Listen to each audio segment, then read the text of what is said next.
আসসালামু আলাইকুম সকল আপু ভাইরা সবাই কেমন আছেন? আলহামদুলিল্লাহ আমি আপনাদের বোন অনেক ভালো আছি।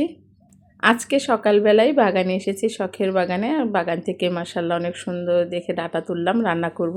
কি দিয়ে রান্না করব অবশ্যই আপনাদের সাথে পরে শেয়ার করা হবে। আর আজকে তো শুক্রবার, সবাইকে জুম্মা মোবারক।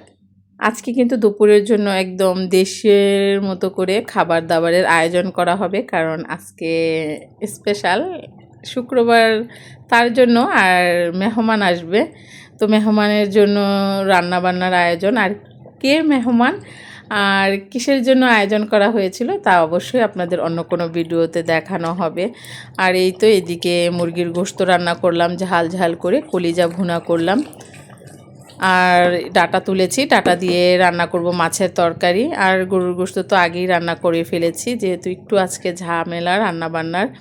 আবার ছেলেদের স্কুলেরও একটু ঝামেলা আছে, যেহেতু ছেলেদের স্কুলে যেতে হবে, পরীক্ষা এক্সাম, তার জন্য আজকে সকাল সকালই রান্নাবান্নার আয়োজন করে ফেলেছি। আর সবাই ভালো থাকবেন, সুস্থ